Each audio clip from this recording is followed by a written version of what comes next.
দর্শক, ইরানের নতুন আপডেট নিয়ে আপনাদের সামনে আবার হাজির হয়েছি। যে ইরান বলছে যে হাইপারসনিক ক্ষেপণাস্ত্র ছাড়াও 3 ধরনের ক্ষেপণাস্ত্র ছুড়েছে ইরান। সর্বশেষ দফার হামলায় হাইপারসনিক ক্ষেপণাস্ত্র ছাড়াও 3 ধরনের ক্ষেপণাস্ত্র ছুড়েছে ইরান। 34তম দফায় চালানো এই হামলায় তেহরানের নিশানা ছিল ইসরায়েল এবং মধ্যপ্রাচ্যের বিভিন্ন দেশে অবস্থিত মার্কিন সামরিক স্থাপনা। ইরানের ইসলামিক রেভলিউশনারি গার্ড কোরের অর্থাৎ আইআরজিসির বিবৃতির বরাত দিয়ে দেশটির আধা সরকারি সংবাদ সংস্থা মেহর নিউজ এজেন্সি একথা জানিয়েছে। এতে বলা হয়েছে আইআরজিসি মার্কিন এবং ইসরায়েলের লক্ষ্যবস্তুতে 34তম দফা হামলা চালিয়েছে। এই হামলায় 3 ধরনের ক্ষেপণাস্ত্র এবং হাইপারসনিক হচ্ছে যে শব্দের গতির চেয়েও 5 গুণ বেশি গতিতে ছুটতে পারে সেই হাইপারসনিক ক্ষেপণাস্ত্র ব্যবহার করা হয়েছে ইরানের পক্ষ থেকে।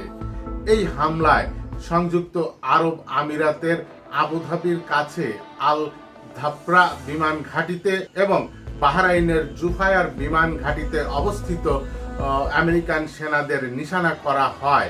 পাশাপাশি ইসরায়েলের রামাত ডেভিড বিমানবন্দর এবং হাইপার বেসামরিক বিমানবন্দরও নিশানা করা হয়। বিবৃতিতে উল্লেখ করা হয় ইরানের শক্তিশালী ক্ষেপণাস্ত্র তেল আবিবের পূর্ব অঞ্চলের ইসরায়েলের গোপন ক্ষেপণাস্ত্র লঞ্চার গুলিতে আঘাত হেনেছে। ইসরায়েল লক্ষ্য করে ক্ষেপণাস্ত্র ছুড়ছে ইরান। ইসরায়েলের সামরিক বাহিনী বলছে যে ইরান থেকে ইসরায়েলের দিকে ক্ষেপণাস্ত্র ছোড়া হয়েছে। তো ইরান ছুড়বে না? তোমরা ইরানের প্রতি যা আচরণ করতেছো, ইরানের মানুষ মেরে সাফ করে দিচ্ছ, ইরানের ধ্বংস করে দিচ্ছ, আর ইরান বসে বসে আঙুল চুষবে। ইরান তো পারলে তোমাদেরকেও সেম ভাবেই ধ্বংস করে দেয়। পুরো ইসরায়েল যদি মাটির সাথে মিশিয়ে দিতে পারতো তাহলে আমরা খুব খুশি হইতাম। হাইপারসনিক ক্ষেপণাস্ত্র ছাড়াও 3 ধরনের ক্ষেপণাস্ত্র ছুড়েছে ইরান। ইরানের ইসলামিক রেভলিউশনারি গার্ড কোরের আইআরজিসি এমন ঘোষণার কিছুক্ষণ পরই ইসরায়েলের সামরিক বাহিনী বলেছে যে ইসরায়েলের দিকে ক্ষেপণাস্ত্র ধেয়ে আসার কথা। ইসরায়েলের সামরিক বাহিনী বলছে যে ইরান থেকে ইসরায়েলি ভূখণ্ডের দিকে ছোড়া ক্ষেপণাস্ত্র তারা শনাক্ত করেছে। তাদের প্রতিরক্ষা ব্যবস্থা এসব ক্ষেপণাস্ত্র প্রতিহত করতে কাজ করছে। এই টোটাল খবরের সূত্র হচ্ছে আল জাজিরা। বন্ধুরা, এর পরের যে ঘটনা সেটি হচ্ছে যে সুর নরম করেছে ইসরায়েলের পররাষ্ট্রমন্ত্রী। বলছেন অন্তহীন যুদ্ধ চায় না ইসরায়েল। মানে বুঝতে পেরেছেন এবার যে ইসরায়েলকে কেমন কোণঠাসা করে ফেলেছে ইরান। ইসরায়েলের পররাষ্ট্রমন্ত্রী গডিয়ন সার বলেছেন তার সরকার ইরানের সঙ্গে অন্তহীন যুদ্ধ চায় না। কবে যুদ্ধ শেষ হবে সে বিষয় যুক্তরাষ্ট্রের সঙ্গে সমন্বয় করবে।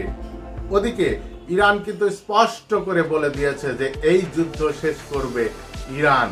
এই যুদ্ধ আমেরিকা শেষ করবে না, ট্রাম্প শেষ করবে না, এই যুদ্ধ শেষ করবে ইরান। আমরাও তাই চাই যে এই যুদ্ধ ইরান শেষ করুক।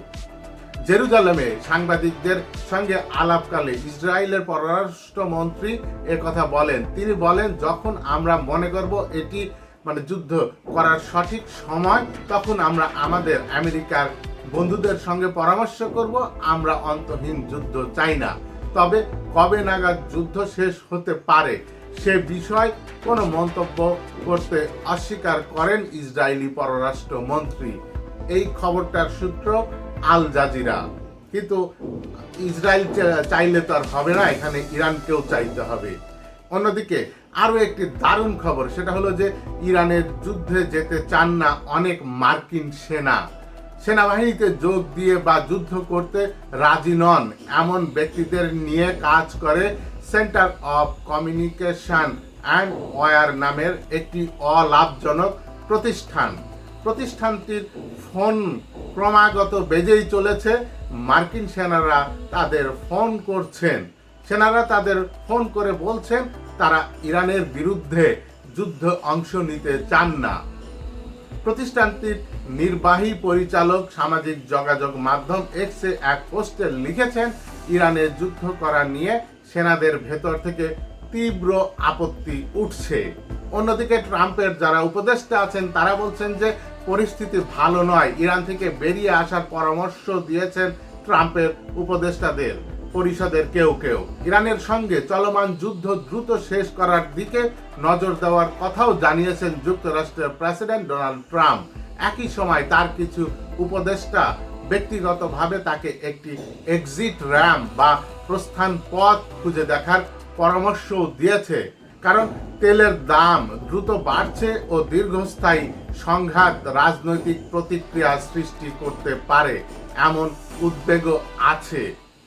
এইটা মার্কিনীদের অনেক আগেই বোঝা উচিত ছিল যে একটা যুদ্ধ করতে গেলে কত ধরনের তেলের দাম তো বাড়ছে বড় কথা, কিন্তু মার্কিনের যে বিলিয়ন বিলিয়ন ডলার শেষ হয়ে গেছে ইতিমধ্যেই, তার কি হবে? এবং তাদের যে সামরিক শক্তি নিয়ে তারা একদম সর্বোচ্চ সামরিক শক্তি নিয়ে তারা ইরানের বিরুদ্ধে লেগেছিল। ইরান কিন্তু এখন পর্যন্ত টিকে আছে, বা ইরান বলছে যে আমাদের তৃতীয় প্রজন্মের যে অস্ত্র থার্ড জেন সেইটা কিন্তু এখনো আমরা ব্যবহার করিনি, সেটা আগামীতে ব্যবহার করা হবে।